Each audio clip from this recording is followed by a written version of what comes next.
Seattle Seahawks are next. It's our final team, Sam. Mm-hmm. Team 32 out of 32. Apologies to Seahawks fans that you're last.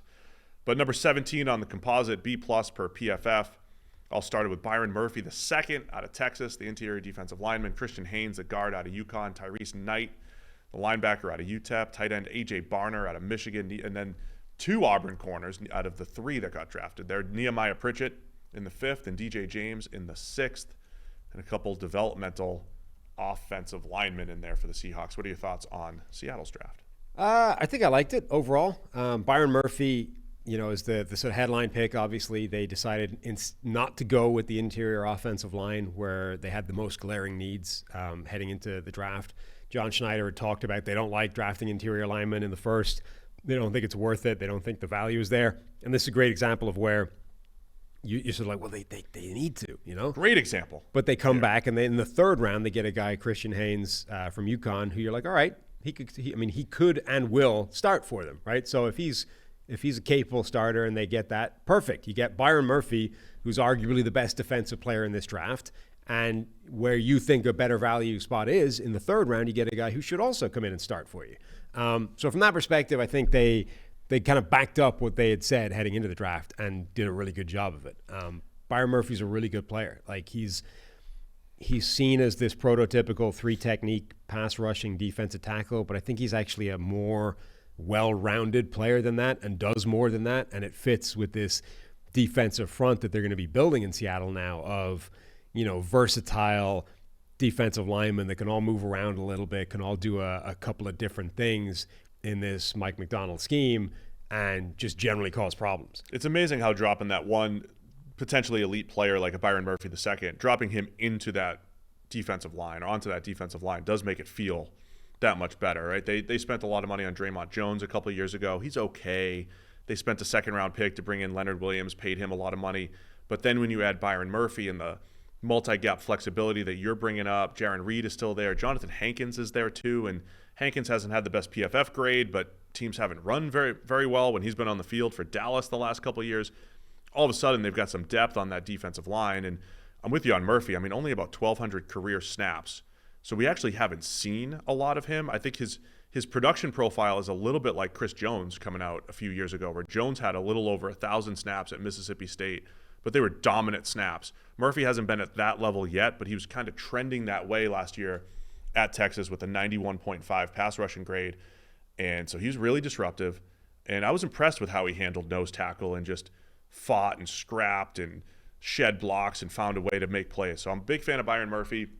And then the strategy that you mentioned and what I just said about the Niners getting a guy like Pooney in the 3rd round at guard, I think Christian Haynes was one of my favorite guards in the draft. You get him at pick 81, and I think you find a starter there. So for a team that didn't have a 2nd-round pick, I think the Seahawks just hit it out of the park with their first 2 picks there because I think they have 2 impact players, defensive tackle Byron Murphy and then guard Christian Haynes. For whatever a guard can be from an impact standpoint. Yeah, I mean, you can sort of run the counterfactual and say, what were the alternatives if they had gone in the opposite direction, the way we had often mocked them, if they'd taken a 1st-round offensive lineman and come back for the defensive tackle in the 3rd. Way. But we're talking like, Troy Fautanu, we're talking Graham Barton, we're talking, one of those players. I mean, Jackson Powers-Johnson, who went in the 2nd, not in the 1st, but was a guy that was talked at that spot. And then in the 3rd, then all the defensive tackles were gone by then. Exactly. So it's like, credit to them in their terms. I think they did play it the correct way, and it probably ends up looking better. I mean, at that point, it's like Graham Barton or Dwayne Carter versus Byron Murphy and Christian Haynes. I think they went the correct direction. Beyond that, Tyrese Knight has some run game potential. I thought he struggled a little bit with change of direction, but he was a solid, productive player at UTEP. Went a little bit higher than – I don't think we had him in our top 200 for Trevor. He was a little bit higher at 118 than he was on the consensus board. He was closer to 200.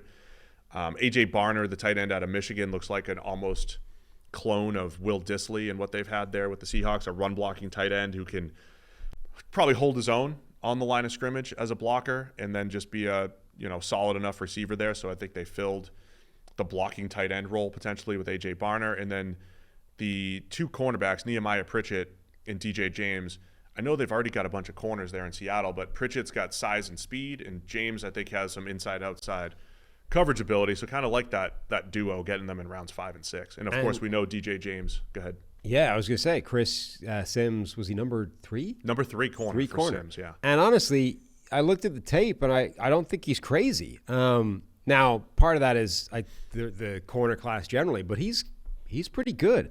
6 foot, 175, 180 pounds. Another of these guys that mirrors receivers really well. You're like, what is the first thing he does well? It's man coverage. It's that. And he played a lot of press at Auburn, so he saw like legitimate NFL coverage responsibilities regularly.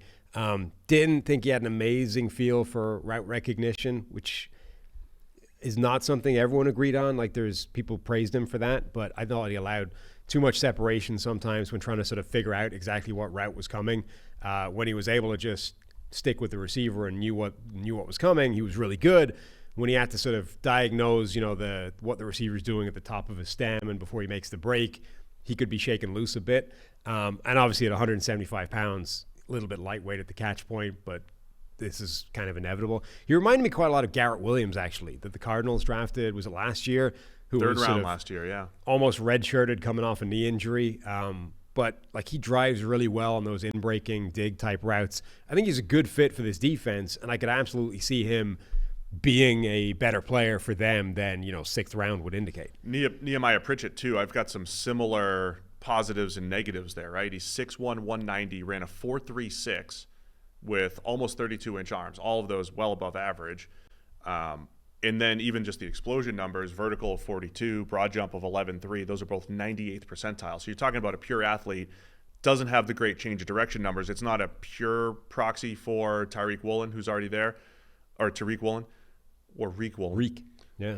But Pritchett had, like what you just described about James, I just don't, like, when I watched Quinyon Mitchell, right, and I'm like, he is reading the receiver all along his route and jumping the route based off what he sees on the receiver. Pritchett, for Auburn, the reason why he falls to the 5th is he wasn't great at that. He's not great at knowing exactly what the receiver's doing, reading their body language, reading the route, and then breaking and making plays on it. But you've got some raw tools to work with. The size, speed, and length, you don't find that often. So I think those are intriguing day 3 picks for the Seahawks. Even though they're kind of loaded at corner, why not get those guys in the building and continue to build depth in the secondary? Yep.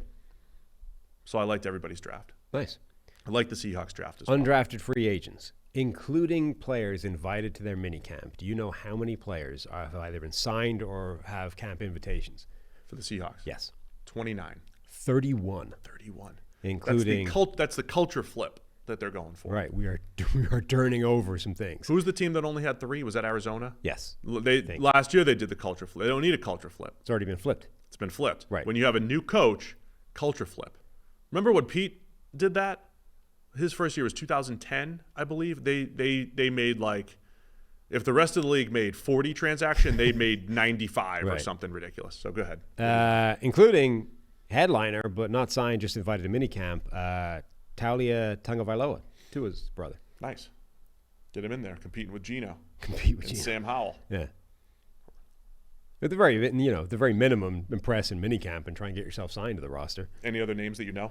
No, not really. Key. Yeah. 31 players, and I've only heard of one of them, I think.